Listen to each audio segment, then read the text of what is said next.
Tu ne peux pas être mon ami et tu me fais du mal pour rien, sans raison. Écoutons Pierre-Emmanuel Bignam. Je vais dire à l'honorable Maud que nous vivons tous au Cameroun. Ce n'est pas parce que nous vivons tous au Cameroun, dans le même pays, sur le même territoire, que nous sommes tous des frères. Je vais m'expliquer pourquoi je le dis.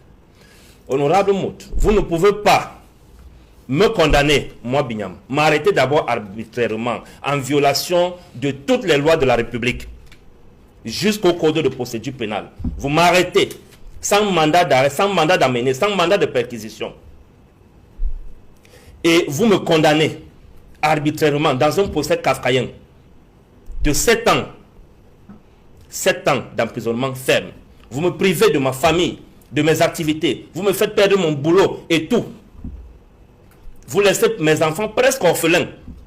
Et quelques temps après, vous venez dire que nous sommes des frères. Nous ne sommes pas tous des frères au Cameroun. Manin Bignam a dit tout à l'heure, sur les soi-disant prisonniers politiques, je voudrais qu'ils retiennent ceci. Un prisonnier politique, ce n'est pas un homme politique en prison. Un prisonnier politique, c'est quelqu'un qui est condamné du fait de ses opinions. En quoi est-ce que les militants du MRC ont violé la loi? J'en viens. La loi sur les manifestations publiques, elle a été violée en l'espèce. Et fort de ça, effectivement, on peut les prendre, on peut les juger. Quand on dit qu'il y a une loi sur les manifestations publiques, il faut la respecter. Et d'ailleurs, la plupart des gens qui sont en prison aujourd'hui, je peux vous assurer que nous avons eu très souvent des entretiens intimes, eux et moi. Parce que par-delà les partis d'opposition, par-delà les partis politiques, nous sommes tous des frères. Et très souvent, j'ai tenu à les rappeler que dès lors qu'il y a une loi qui existe, vous la respectez d'abord. Après maintenant, quitte à vous, le jour où vous allez être majoritaire, vous allez changer tout ça. Honorable, j'ai envie de vous poser une question juste en quelques secondes. La justice camerounaise est-elle équitable? Elle est équitable. Elle est équitable dans le sens. Après maintenant, il peut y avoir des travaux à la marge. C'est l'un des travaux qui a été Si elle est équitable, pourquoi la sortie du ministre de la Justice?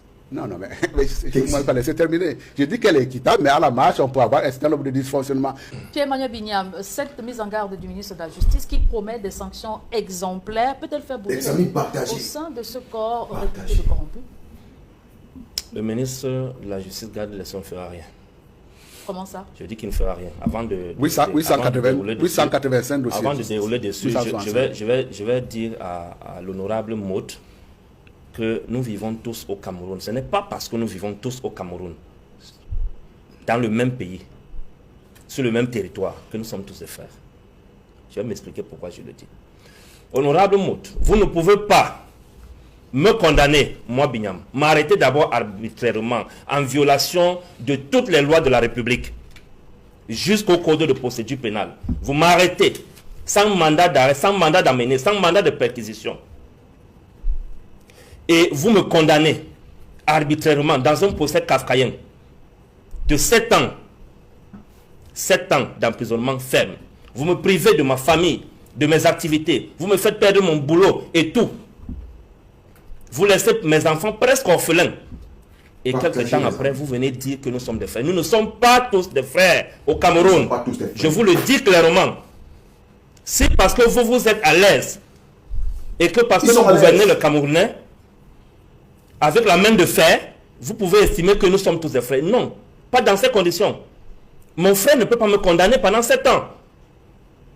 Disperser, détruire ma famille, détruire ma vie et venir après dire que nous sommes des frères. Nous ne sommes pas des frères. Ça, c'était une précision. Maintenant, je reviens sur la sortie du ministre de la Justice, garde des Sceaux. Je répète, cette sortie n'aura aucun effet tant que le Conseil supérieur de la magistrature ne se tient pas. Les magistrats au Cameroun, que ce soit ceux qui sont debout ou assis, ils sont tous aux ordres. La justice camerounaise est un instrument aux mains du pouvoir en place. Comment vous pouvez me dire que dans un pays où doit exister des séparations de pouvoir entre l'exécutif, le législatif et la justice, on est encore en train de vivre des situations où, il y a 2 jours, tout un gouvernement s'est réuni avec l'Assemblée nationale pour baptiser l'édifice qui abrite la nouvelle Assemblée nationale du Cameroun, de palais de verre Paul Biya. Vous imaginez ça? C'est une aberration. Dans aucun pays sérieux dans le monde entier qui aspire à la démocratie, on a baptisé l'Assemblée nationale au nom d'un chef de l'État. En France, on parle du palais Bourbon. Aux États-Unis, on parle du Capitole. En Israël, on parle de la Knesset. En Russie, on parle de la Douma. Et non de palais Vladimir Poutine. Même en Allemagne, sous Hitler qui a tout construit, on parlait de la Bundestag et non palais Hitler. Vous imaginez ça? L'exécutif, le gouvernement camerounais sous Paul Biya a inféodé tous les autres corps sociaux et la justice n'en fait pas exception. C'est cela qui est la vérité. C'est ça qui est la vérité. Donc, en l'état actuel de la situation, en principe, le Cameroun a de très bonnes lois et une très bonne constitution. Cependant, dans la pratique, nous sommes très éloignés de la promotion d'un état de droit. Quel est le classement que le Cameroun occupe aujourd'hui par rapport à l'état de droit? Le dernier classement de 2024, non, c'est celui de 2023 qui est encore disponible, était sorti par l'organisation World Programme Justice. Le Cameroun occupait quel rang? Avant-dernier, sur les 142 pays qui ont été recensés en matière d'indice d'état de droit, le Cameroun occupe la position d'avant-dernier. C'est ça qui est la vérité. Donc nous sommes très mal notés en matière de justice dans le monde entier par les organisations internationales. Tout à l'heure, Edmond Kamga parlait de Transparency International. Il y a plein d'organisations qui notent très mal le Cameroun dans la violation flagrante des droits de l'homme au quotidien. Au quotidien.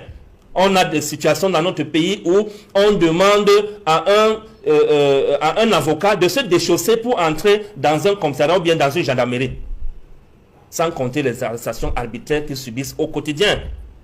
L'affaire Maître Tamfou, c'est à quel niveau aujourd'hui? Donc arrêtons le cirque. La justice camerounaise sous le régime Paul Biya est aux ordres du pouvoir en place. Alors les amis, vous avez écouté Pierre-Emmanuel Bignam. Lui qui a été aussi victime de cette même justice. Le monsieur voulait dédicacer son livre il y a de cela, je crois, moins de 3 semaines. Il a fait une demande d'autorisation. La demande a été autorisée. Mais quelques heures après, on a dit non. C'est la dame du lieu où il voulait dédicacer son livre qu'il a appelé en disant que bon voilà, j'ai reçu un courrier, voilà, qui fait allusion aux dédicaces de ton livre que tu devais faire chez moi. Malheureusement, la lettre vient d'en haut. On a dit que tu ne pourras pas.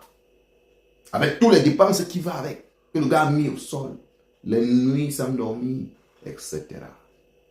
On tue comme ça un talent camerounais. Parce qu'il faut respecter les gars qui lisent. Il faut respecter ceux qui écrivent, les gars.